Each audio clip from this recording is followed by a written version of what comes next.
만약에 1118호를 조기 도입을 한다 그러면 내년에 이 무형자산에서 손상을 본다, 영업권에서 손상을 본다 그러면 영업이익에서부터 투자가 처참하게 박살이 날 가능성이 있는데, 우리 투자자분들이 IFRS 1118호를 모른다면 이거 뭐야? 이런 부분을 좀 알고 계셔야 되는데, 이 책의 앞부분에 보면 어떻게 바뀌는지 상세히 설명을 좀 해놨습니다.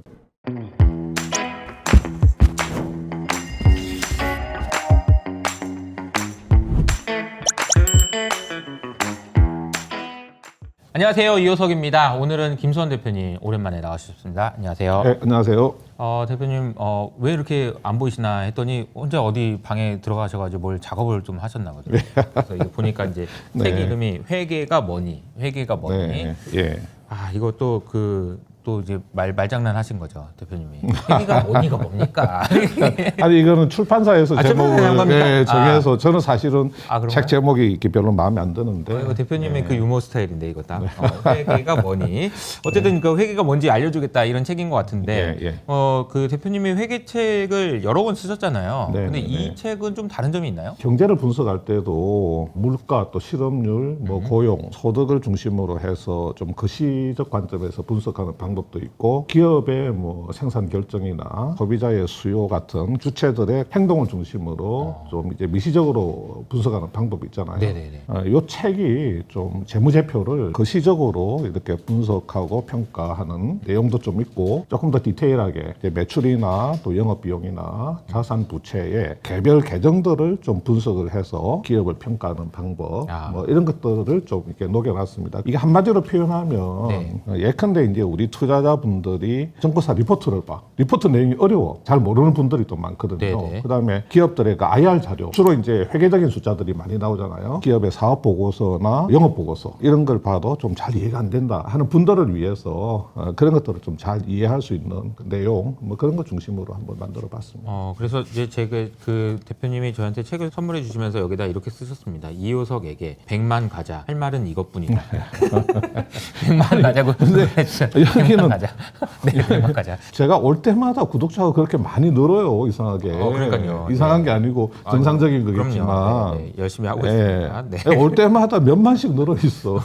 지금 한 40만 되죠? 40만 가까이 되고 네, 있어요. 네, 네, 네. 그래서 많이 구독해 주셔서 감사하고, 제목을 제가 보다 보니까 회계는 좀 딱딱할 수 있는데 가능하면 좀 쉽게 이제 재미있게를 하기 위해서 이런 게 있는 것 같아요. 예를 들어서 부채도 부채 나름, SK 하이닉스가 선수금을 받았는데 이거는 어떤 의미일까라든지, 아니면 항공사가 왜 자꾸 마일리지 좀 소진해 주세요 이런 얘기를 하는 건지, 마일리지 소진하는 것이 왜 항공사에게 도움이 되는지를 회계적으로 이제 설명을 하는 건데, 공부를 하기 위해서 필요한 거는 관심이잖아요. 이게 궁금하다라고 해서 이제 보게 됐는데, 제목들 자체들이 진짜 궁금한데 이거 뭐지? 이런 생각을 하게 만드는 여러 가지 레슨이 나와 있는데, 이 레슨이 무려 몇 개예요? 이게 43개나 있습니다. 하나씩 이거를 일주일에 두세 개씩 보면 금방 이게 공부하면서 볼 수 있는 교과서를 하나 쓰셨네 이런 생각이 드는 그런 책입니다. 그런데 이 책의 내용을 다 소개해 줄 수는 없고, 제가 대표님한테 따로 부탁을 해가지고 재밌는 거 딱 하나만 알려주세요 이렇게 부탁을 드렸거든요. 네. 우리가 이제 기업을 인수합병을 할 때가 있잖아요.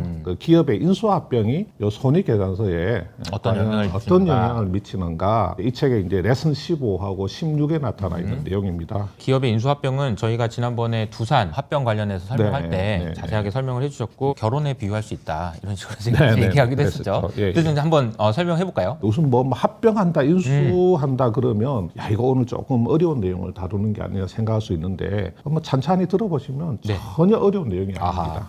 여기 이제 효석이네 치킨. 효석이네 치킨. 손님이 좀 바글바글합니다. 밤낮으로 이제 치킨을 먹으러 온 손님들이 바글바글하는 가게예요. 자, 이 효석이네 치킨이 이제 이 자가 점포인데, 효석이가 이제 자가 점포로 가지고 있는 이제 치킨 가게인데, 이 가게의 자산이 4억이에요. 부채가 1억. 그러면 순자산이 3억이겠죠. 내 돈은 3억이네요. 네네. 그런데 이제 김 사장이라는 사람이 그 이효석 사장을 찾아왔어. 치킨집 사장님을 찾아와가지고, 당신네 치킨 가게를 보니까 순자산이 3억이더라. 그래서 내가 요 순자산만큼을 지급을 하고 이 치킨 가게를 인수를 하고 싶다. 어떠냐 이렇게 물어보는 거예요. 근데 이효석 사장은 어처구니가 없는 거야. 왜 그러냐면 이 이 효석인의 치킨은 치킨 장사로 창출하는 연간 순이익이 2억이야. 연간 순이익이 2억인 이 가게인데 다만 재무제표상에 순자산이 3억이 찍혀 있을 뿐인 거죠. 만약에 3억에 인수한다면 1.5년이면 후자금 회수가 가능하죠. 투자금은 회수하고 효석인의 치킨도 내 거고. 그렇죠. 이렇게 되는 거죠. 네.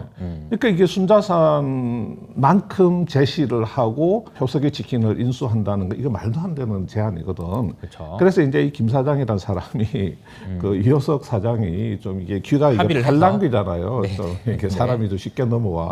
그래서 이제 어찌어찌 해서 한 7억에 그러면 7억에 인수하겠다 그랬더니 오케이가 된 거예요. 순자산이 3억인 그 효석인의 치킨을 7억을 주고 인수를 하게 되면 회계에서는 4억의 웃돈을 줬네. 4억의 웃돈을 지출한 셈이 되는 거예요. 이 사업을 분해를 해봐야 되겠네요. 분석을. 그러면 이제 사람들이 물어보지. 야, 4억의 웃돈을 왜 준 거야? 그랬더니 이제 김 사장이 설명을 하는 거예요. 효석인의 치킨 가게 땅이 네네. 장부에는 1억으로 적혀 있던데 실제로 시세 평가를 해보니 이게 2억이더라. 그러니까 사람들이 물어보죠. 오케이, 그러면 4억의 웃돈 중에서 1억 원은 이제 그걸로 땅값 설명이 차이로 되는데, 설명할 수 있다. 땅값 차이로 설명이 되는데 나머지 3억은 뭐야? 이렇게 물어보니까 효석인의 치킨이 가진 무형의 가치에 대한 대가야 이렇게 이야기를 하는 거예요. 그럼 이게 무형의 가치라는 게 뭐냐? 효석인의 치킨에는 일단 단골이 많아. 단골이 많고, 야, 이거 치킨 소스가 좀 독특한 거예요. 치킨 소스가 왜 장사가 이게, 잘 되냐고 이런 거죠. 독특해요. 그다음에 이 종업원들의 서비스 스킬이 굉장히 좋아. 빨리 이렇게 뭐 사사사인데 잘 갖다 주고 숙련된 종업원들을 보유를 하고 있어요. 그리고 가게 위치도 좋아. 그러니까 이런 것들을 뭉뚱그린 그 무형의 가치에 대해서 이제 3억을 지급했다 이런 이야기죠. 자, 이런 경우에는 우리가 옛날에는 이것을 그냥 뭉뚱그려 가지고 이 무형의 가치를 그냥 영업권이다. 그래서 이걸 자산으로 계상을 한 거예요. 이 무형의 가치들을 그냥 뭉뚱그려 가지고 그래, 그러면 이 웃돈은 그냥 재무제표에 영업권 자산으로 계상을 하자 이렇게 했던 거죠. IFRS 회계가 우리나라에 들어왔단 말이에요. 그래서 한국채택 국제회계기준 KIFRS가 되면서 IFRS 회계에서는 뭐라고 이야기하냐면, 야, 막연하게 영업권이 뭐냐, 너무 막연하다. 3억 원의 웃돈의 정체를 좀 더 명확하게 설명을 해봐 이런 식으로 요구를 한다고요. 네. 요구를 하니까 야, 그래, 오케이, 그러면 효석인의 치킨이 보유하고 있는 단골 고객에 대한 가치, 이거는 우리가 좀 숫자로 만들어낼 수 있을 것 같아. 네, 네. 산출을 할 수 있을 것 같아. 전문가한테 단골 고객에 대한 가치 평가를 맡겼더니 이게 2억 원으로 산출이 된 거예요. 근데 나머지 1억 원은 뭐라고 설명을 못 하겠는 거야. 3억 원 중에 2억 원은 이 단골 고객에 대한 가치 산출액으로 나왔는데 나머지 1억 원은 이거 좀 뭐라고 설명을 못 하겠다. 이게 뭐 숫자로 표현을 못 하겠네. 그러니까 IFRS에서는 뭐라고 해야 하냐면, 야, 그러면 뭐라고 딱 집어서 숫자로 산출하지 못하는 거, 평가해낼 수 없는 거, 요거 1억 원만 두리뭉실하게 영업권이다 이런 무형자산으로 얹어놓고 평가를 해서 숫자로 산출해낼 수 있었던 2억 원, 요거는 고객 가치라고 하는 무형자산으로 재무제표에 따로 얹어놔 이렇게 이제 된 거죠. 자, 여기서 이제 중요한 거, 요 고객 가치라는 무형자산 있잖아요. 이거는 회계에서는 이거는 한정적이라고 보는 거야. 무한하지 한정적? 않아. 무한, 한정 이렇게 돼 있는 거네요. 비한정적이지 않고 이 고객 가치는 한정적이다. 그래서 앞으로 10년 동안 나누어서 비용 처리를 해라. 너가 준 웃돈 중에서 한정적인 고객 가치는 요 10년이라는 거는 임의의 숫자입니다. 요거는 회사마다 다를 수 있어요. 어떤 다를 수 회사는 있죠. 5년일 수 있어. 10년일 수 있고 다른 회사는 20년일 수 있고. 그러니까 앞으로 요거는 10년 동안 나누어서 비용으로 처리해라. 1년에 2천만 원을 비용으로 따박따박 처리를 하고, 요 영업권이라고 하는 거, 요거 네. 영업, 이제 두리뭉실한 놈, 요 영업권이라고 하는 이 친구는 그냥 이거는 그냥 비한정적으로 인정해줄게. 그래서 이 친구는 해마다 나누어서 비용으로 처리를 하지 않고 영구히 자산으로 얹어 놓을 수 있게 요거는 인정을 해주는 거예요. 자, 이제 우리가 이런 과정을 뭐라 그러냐면 인수 가격 배분이라고 하는 거예요. PPA라고 하는 건데 IR 자료 같은 데 보면 많이 나와요. 애널리스트 리포트에도 많이 나오고 어떤 인수나 합병이 발생한 기업의 리포트를 보면 PPA, 그래서 Purchase Price Allocation, 그러니까 인수 가격 배분이라고 해요. 이 과정을. 요게 조금 이제 난이도가 있지만 요거는 좀 약간 중급 정도 느낌이에요. 네, PPA. 네, PPA. 못 들어보신 분 많을 것 같은데 요거 알면 난 중급이다 이렇게 좀 그렇죠. 할 수 있는 내용입니다. 자, 지금까지 한번 뭐 들어보시죠. 어려운 거 없죠. 네. 그래서 이 PPA 과정에서는 영업권으로 반영해야 되는 금액도 아하. 생기고, 영업권이 아닌 무형자산, 우리가 앞에서 본 것처럼 고객 가치가 발생했잖아요. 효석이네 치킨에서는. 그러니까 영업권이 아닌 무형자산, 고객 가치나 기술 가치, 브랜드 가치, 이런 건 전문가들이 평가해서 숫자를 산출해낼 수가 있단 말이에요. 영업권도 나오고 영업권이 아닌 고객 가치나 기술 가치, 브랜드 가치 이런 게 나오는데 요 영업권이 아닌 요 무형자산 있잖아요. 네네. 요거는 일정한 기간에 나누어서 비용 처리를 해야 돼요. 요걸 우리가 PPA 상각 비용 또는 무형자산 상각 비용이라고 합니다. 아하. 요게 영업이익단에 들어가요. 그러니까 요게 많이 생기면 영업이익이 어떻게 된다? 줄어들고. 영업이익이 줄어들게 되는 거예요. 그러니까 이제 기본적으로 우리가 흔히 얘기하는 이 자산이라는 것이 결국은 무슨 자산을 가지고 있으면 그 자산이 없어지면서 혹은 희생되면서 다르면서 매출로 바뀌든 기업에게 도움을 주면서 자기는 이제 소멸되어 가는 거죠. 그렇죠. 근데 그 과정을 이제 어떻게 할 것이냐. 그러니까 예를 들어 생각해 보시면 눈에 보이는 공장이 10년 전하고 올해하고 좀 다르거든요. 그런 부분들처럼 무형 자산이라고 하더라도 실제로 이제 고객이 가지고 있는 것이 가치로 산출했다 하더라도 몇 년 후에는 이제 없을 수도 있는 거니까. 그렇죠. 그러니까 상각해서 해마다 비용으로 반영을 해 나가야 되는 거죠. 자, 그래서 기업을 인수하거나 기업을 합병할 때 예를 들어 볼게요. 자, 인수 합병 과정에서 네네. 이제 웃돈이 얼마냐. 5천억이 발생됐다. 그러면 회사가 이제 이 5천억 원을 이제 PPA를 해야 되는 거야. 근데 기술 가치가 4천억이다. 나머지 1천억 원은 영업권이다. 이렇게 할 수도 있고, 아니면 기술 가치가 1천억이고 나머지 4천억 원, 요것은 영업권이다. 이렇게 이야기를 할 수도 있잖아요. 근데 기술 가치는 상각을 해야 돼. 네. 해마다 쪼개서 비용 처리를 해야 되고 영업권은 안 해도 되니까, 이 위의 경우에는 예를 들어서 10년 상각을 하면 해마다 400억 원의 상각 비용이 발생된다. 비용이 발생한다. 근데 아래처럼 하게 되면 해마다 100억 원만 발생하면 된다.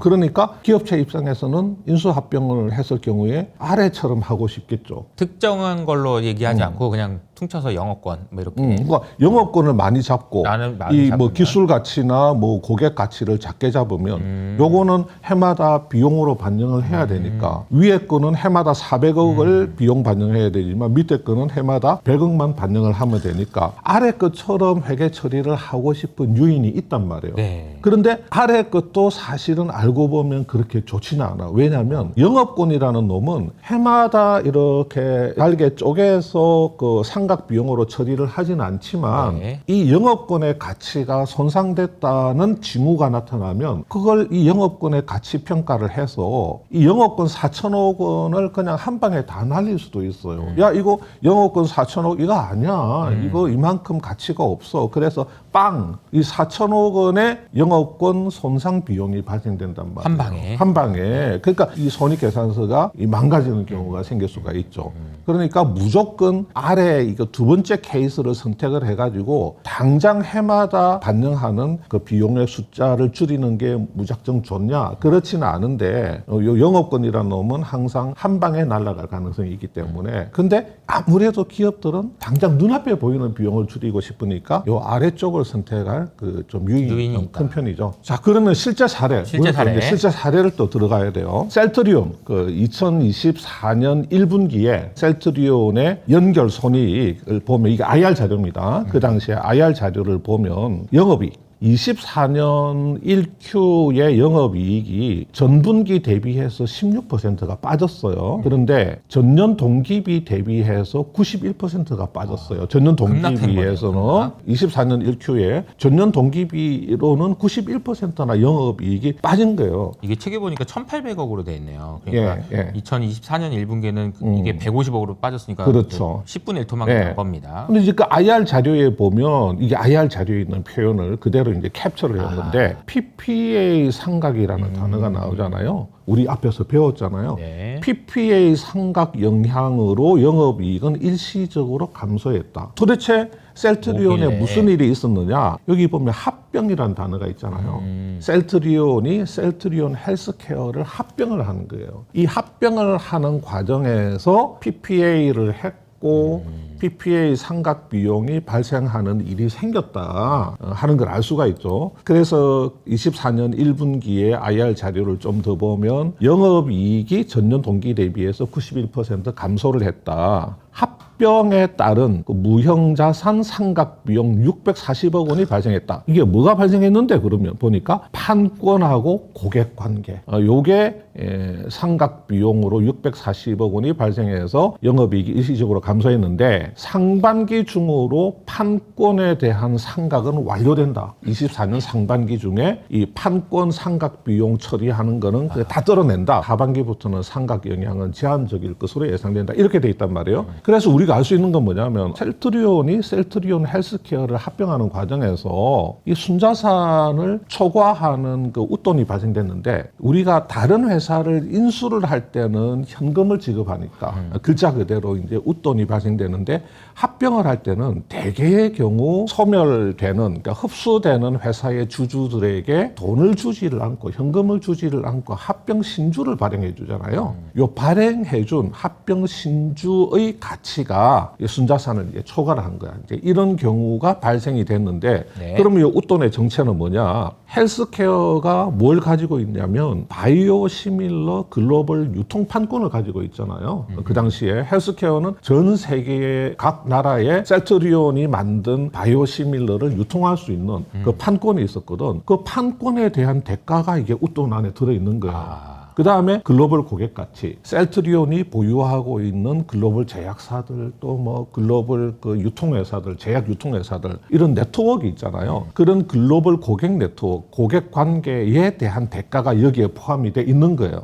그다음에 물론 이제 영업권도 있겠죠. 이런 것들을 다 제하고 나면 이제 영업권이겠죠. 이게 일단 그 셀트리온의 실적이 딱 나왔어. 근데 실적이 왜 이렇게 안 나왔어? 내용을 보니까 읽어보니까 PPA 상각 영향으로 영업이 감소로 써 있어. PPA 뭔데? 하고 들어가다 보면 그렇죠. 이렇게 이제 나온다는 얘기고 예. 합병하고 그런 과정에서 생기는 무형자산이 일시적으로 손상이 된다. 근데 왜 손상이 됐냐? 뭐 이런 내용들을 이제 따져봐야 되는 거겠죠. 근데 이게 보니까 책에 진짜 자세하게 설명이 돼 있네요. 돈 많이 알겠습니다. 들었습니다. 돈 많이 들었습니다. 네. 이 그림이 정말 좋은 그림이에요. 우리가 PPA 상각을 이해하기에 정말 좋은 그림인데 한번 보세요. 파란 게 고객 관계야. 조금 연하게 이렇게 돼 있는 이 부분이 판권이에요. 판권은 여기 24년 1분기, 24년 2분기 두 개 분기에 걸쳐서 여기 보면 600억 좀 넘죠. 있다가. 매 분기당 600억 원대를 상각을 하는데 1Q, 2Q 이 두 개 분기만에 요게 다 날리는 거예요. 털어내는 거야. 털어내고 여기 이제 요거 짙은 거 요거는 이제 고객 관계인데 고객 가치 요거는 이것도 상각을 계속 하는 거죠. 요거는 매 분기당 70억 원대인데 여기 보시면 9년에 걸쳐서 한다고 돼 있어요. 그러면 1년에 7, 4, 28, 280억. 280억을 9년에 걸쳐서 하면 얼마죠? 뭐 한 2,500억 되나? 예, 그 정도를 9년에 걸쳐서 매 분기 70억 원대를 하는 거예요. 그러면 이거 보면 뭘 할 수 있느냐? 25년도 실적부터는 PPA 상각비 영향이 없겠구나. 분기당 600억 원대를 상각을 하는 판권 상각은 24년 1분기와 2분기에 그냥 다 털어내버리는 거야. 600억이니까 한 1,200~300억 됐겠죠. 그죠? 요거는 두 개 분기에 그냥 깔끔하게 털어내버리니까 25년도 실적부터는 적어도 이렇게 뭉터기로 나가는 PPA 상각 비용은 없겠구나 하는 거 우리가 이제 알 수 있는 거죠. 요거 뭐 고객 관계 뭐 분기 70억 이거는 뭐 그냥 금액이 작으니까. 그래서 셀트리온의 25년 1Q의 연결 손익을 보면 1Q의 영업이익이 1,494억 원이고 여기 보면 YOY 작년 동기 24년 1Q 대비로는 870%가 증가한 거예요. 이거는 뭐냐면 이거는 기저효과죠. 24년 1Q에 PPA 상각비가 600억이나 들어갔단 말이야. 판권 때문에. 근데 25년 1Q에는 그게 없다 보니까 YOY로는 870%가 증가했는데 PPA 상각비 부담이 없는 QOQ 전분기 대비로는 23.9%가 빠졌단 말이에요. 영업이익이. 그러면 사실은 와 이거 전년 동기비로 870%가 늘었네요. 사실은 이것보다는 이게 전분기 대비로는 23%가 빠졌구나. 24%가. 이게 왜 빠졌을까? 예를 들면 서정진 회장이 진펜트라 뭐 이거 가지고 뭐 엄청나게 돈을 많이 벌 것처럼 이야기를 했는데 그게 좀 안 됐나? 이건 생각해 볼 여지가 있다는 거죠. 그래서 870%라는 기저효과에 여기 주목하기보다는 전분기 대비 요거를 이제 좀 주의 깊게 봐야 된다. 이런 거를 우리가 IR 자료를 보면서 생각하려고 하면 PPA에 대한 이해가 있었어야 돼요. 내용을 알고 있어야 되는 거예요. 그렇죠. 그 알고 있는 사람들은 이 IR 자료를 보면서 이 숫자보다는 이 숫자에 주목해서 볼 수 있는 그런 근거가 생긴단 말이에요. 이 책의 내용을 보면 대부분의 내용이 2022년, 2024년 막 이런 데이터들이 들어가 있는 거 보면 굉장히 최신 데이터로 최신 이게 데이터죠. 한 번에 싹 업데이트 하셔가지고 이거 몇 년 동안 이거 또 쓰시려고 그죠? 그전에 이제 한참 돼가지고 이거 완전 다 갈아엎으셨네 정말. 맞습니다. 엄청 작업 양이 많았겠는데요.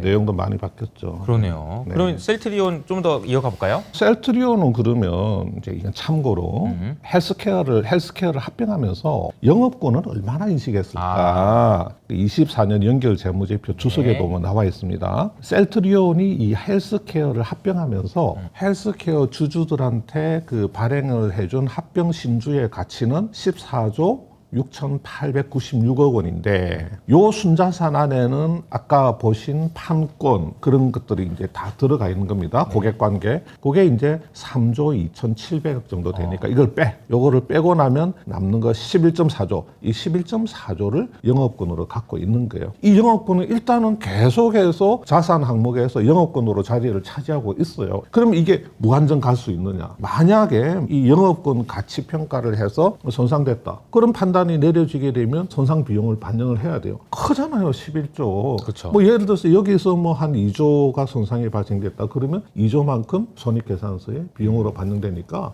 단기 순이익이 이제 그만큼 까질 수가 있는 거죠. 카카오가 23년도에 한번 보세요. 영업수익, 매출은 더 늘어났습니다. 22년보다. 영업이익은 조금 줄긴 했어요. 5,600억에서 4,600억으로 2023년도에. 근데 당기순 손실을 냈어요. 전년도에 1조 600억 원의 당기순 이익을 냈는데 23년도에 무려 1조 8천억, 거의 2조 가까운 당기순이익을 냈어요. 그래서 손실을 냈어요. 지배기업 지분 손실만 해도 1조가 넘어요. 그래서 이거 주당 이익이 아니고 주당 손실이 2,315원이 잡혔었는데 이게 뭐냐면 이게 또 무형자산하고 영업권 손상. 카카오가 그동안 많은 회사를 인수를 하고 합병을 했었잖아요. 네네. 그러니까 그 과정에서 영업권도 많이 인식을 하고 그다음에 고객 가치나 기술 가치, 브랜드 가치 그런 무형자산도 많이 인식을 했는데 무형자산도 손상이 되고 영업권도 손상이 된 거예요. 이거를 반영하다 보니까 우리가 상각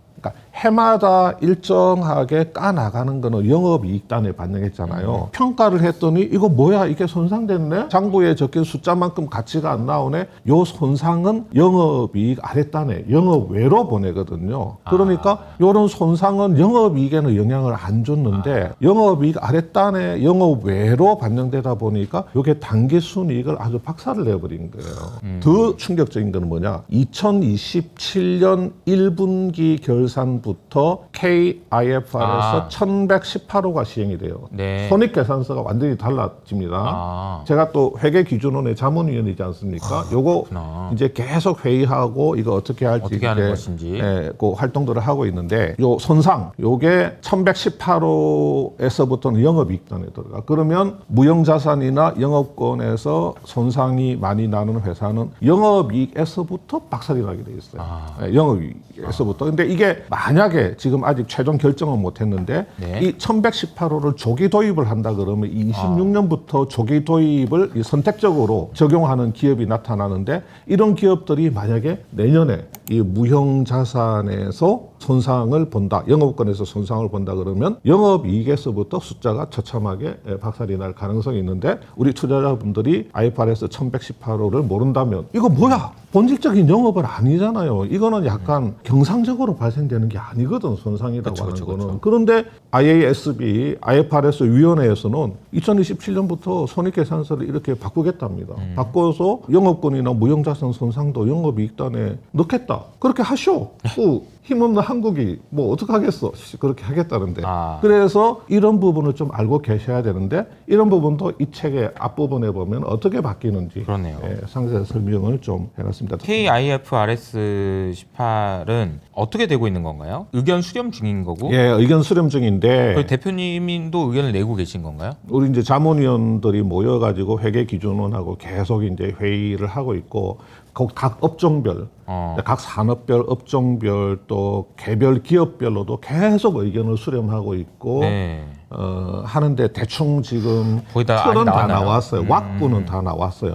이제 요게 이제 메인 요거 무형자산, 되신 것 같아요. 우리가 지금 그 유형자산이나 무형자산을 처분해서 발생하는 손익은 영업이익 아랫단에 보내잖아요. 그것도 영업이익단에 보내야 돼. 그 다음에 무형자산, 유형자산, 뭐 영업권 손상된 거 이것도 영업이익단에다 앞으로 보내야 돼요. 이거는 변하지 않아요. 이거는 지금 확정됐어요. 아, 그래요. 확정되지 않은 거는 이제 언제부터 조기 반영하느냐 뭐 이런 게 네, 언제부터 조기 반영하느냐 그러면 지금 하고 있는 그 손익계산 방식은 아예 안 보여줄 거냐 아니면 재무제표 좀 주석에라도 좀 보여줘가지고 그쵸. 사람들이 좀 익숙해질 때까지 보여줄 거냐 말 거냐 이런 쪽으로 좀 논의를 많이 하고 큰 있습니다. 변화가 예정되어 있다라는 생각이 좀 들고, 근데 이게 취지가 있을 거잖아요. 이거를 왜 이제 그 영업이익이 아니고 그 밑에다가 반영됐을 때도 이유가 있을 거고, 이걸 이게 다시 조금, 영업이익으로 네. 올려야 된다라고 하는 이유도 있을 것 같은데. 이게 조금 복잡한데 이렇게 말씀드리자면 이것도 이제 뭐 거의 한 몇십 분을 떠들어야 되는데 원래 IFRS에서는 영업이익이 뭐다 하는 거를 규정을 하지를 않아요. 원래는. 근데 IFRS가 우리나라에 들어오면서 우리나라에서는 야 우리는 지금까지 영업이익은 매출액에서 매출 원가를 빼면 매출 총이익이 나오고 그쵸. 거기서 판관비를 판관비 빼면 빼고. 그게 영업이익이다 이렇게 규정을 해놨는데 그러니까요. 그냥 회사가 마음대로 영업이익을 뭐 규정을 해서 하라고 하니 IFRS 처음에 우리나라 들어왔을 때 회사별로 하다 보니까 엄청나게 혼동이 많았어요. 비교 가능성이 너무 떨어졌어. 그래서 한동안 혼란을 겪다가 IFRS에 이제 이야기를 해가지고 우리 한국은 좀 이거 안 되겠습니다. 요거 손익계산은 옛날 방식으로 가야 되겠습니다. 그래서 한국의 채택한 국제회계 기준에서는 요 손익계산서를 썼죠. 근데 IFRS에서는 어차피 우리 IFRS 회계에서는 영업이익을 규정을 하고 있지 않은데 재무 관련된 거, 투자 관련된 거 빼놓고는 그냥 다 그냥 영업이익단에 집어넣자. 좀 통일하자 전 세계적으로. 한국 너네도 따라와라 통일해라. 그래서 이제 이 방향으로 국제적인 어떤 비교 가능성 뭐 이런 것도 좀 높이고 뭐 여러 가지 목적으로 하는 거예요. 사실 이게 좀 애매한 부분이 있긴 하네요. 그러니까 이제 원래 이제 매출에서 영업이익으로 내려올 때 매출 원가랑 판관비를 빼고 남은 거 그냥 영업이익 이렇게 퉁쳤는데, 그렇죠. 그 외에 이제 아까 말씀하셨던 그거 말고도 이제 사실 회사가 하다 보면 영업 말고도 영업 외 쪽으로도 있고 많잖아요. 이제 그런 부분들이 뭐 재무적으로나 아니면은 투자하다 보면 생길 수 있는 손실이나 뭐 이런 것들 어디에 반영할 거냐. 근데 이제 무형자산 상각 이런 것도 좀 애매하긴 한데 어쨌든 이게 영업이익으로 들어간다면 이제 우리 투자하시는 분 많은 분들이 굉장히 중요하게 생각하는 게 이제 순이익도 보지만 영업이익의 증감 이런 걸 굉장히 중요하게 보거든요. 우리나라 같은 경우에는. 그래서 이게 만약에 제대로 잘 모른다 그러면 이거는 큰 혼란이 예상됩니다. 그래서 대표님이 미리 오셔가지고 예방 주사를 꼭 한번 놔주신 거라고 보면 되겠네요. 요거 확정되면 제가 또 한번 요거는 내용을 좀 더 보고 1118호에 대해서는 조금 자세히 혼란스럽지 않게 어디 뭐 이름 같네요. 1118호. 네, 그러니까 IFRS 1118호 시행되는 것이 우리 투자에게도 굉장히 영향을 준다라는 생각이 좀 들고요. 이 책에 이제 정말 자세하게 나와 있으니까 관심 있는 분들은 참고해 보시면 좋을 것 같습니다. 회계가 머니, 회계가 곧 돈이다 라는 이야기 얘기를 좀 해봤는데요. 아주 흥미롭게 잘 들었습니다. KIFRS가 변경되는 것이 우리 투자에도 영향을 준다는 것을 기억하시면서 오늘 여기서 마무리하도록 하겠습니다. 감사합니다.